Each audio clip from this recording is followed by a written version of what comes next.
This is me. For the majority of my life, I've been really skinny. I was so skinny that I could easily wrap my fingers around my upper arm. Gaining an aesthetic physique or a pretty face was never a concern for me because I was never judged for it. And that was until I entered high school. It was after I entered high school that I was bullied for my lanky appearance and for the way I looked. This was the precursor for my body dysmorphia. Welcome to the first episode of No BS with me, where I'll be talking about some critical and taboo topics with facts and will be sharing some of my own experience. It was in the later stage of high school that I really started thinking about my appearance. Due to the trauma of getting bullied, I developed severe insecurity with my appearance. I always used to think that I was the ugliest in the room and everyone else just looked better. Mirror became my worst friend. I used to spend a lot of time looking at myself in the mirror and obsessing over every single detail. The more I looked, the more I could find something wrong, and that would then build into a newer insecurity. I hated the way I looked more than ever. I started wearing masks in public and avoided eye contact just so that people would not notice me. I used to seek for reassurance at all time by checking myself in the mirror multiple times, as if that would change anything.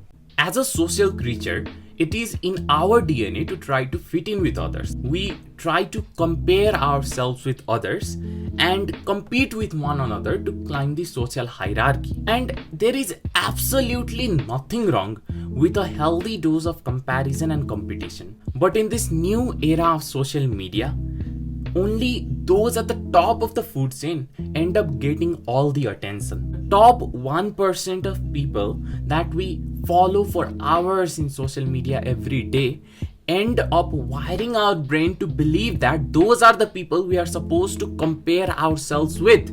And this kind of comparison can be very unhealthy. I used to look at people in the best shape of their lives, and then there I was, either built like a Pillsbury dough when I gained weight, or a malnourished slender man when I lost weight. My mind would constantly look for parts of my body that I wasn't happy with. But then you need to realize how a person looks like depends heavily on posture, lighting, and pomp. This is what I mean. This is what I look like after I wake up. Pretty average physique, definitely looks like someone who doesn't work out at all. But then if I hit few push-ups, by few I really mean 5 because that's the maximum I can really do, and get some pump, plus flex my muscles, apply some good lighting, fix my posture, all of a sudden, bam, I got abs. It looks as if I have just gained a lot of muscles. But let me assure you, I don't have visible abs. What you need to understand is that this is someone who doesn't go to gym or has an average physique, but still the illusion created is massive. If someone who actually goes to gym and has a decent body were to do this, the after effect would be mind-boggling.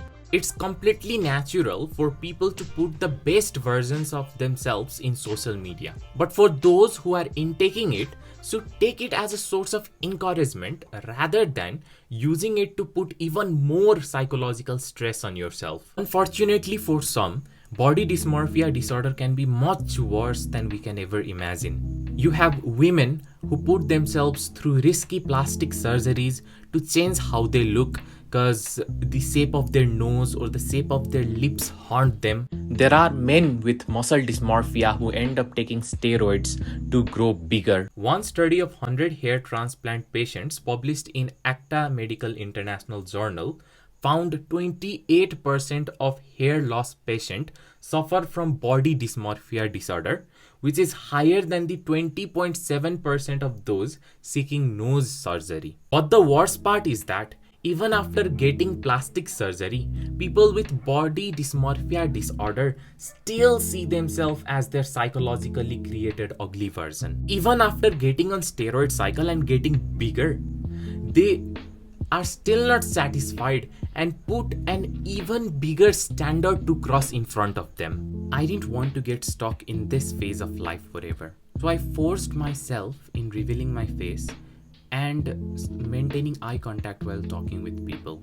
I started eating healthy and exercising. Slowly and steadily, I started gaining confidence and it became easier for me to interact with people. So I want you to understand, if you take right steps and seek help, it does get better and you can live a normal life.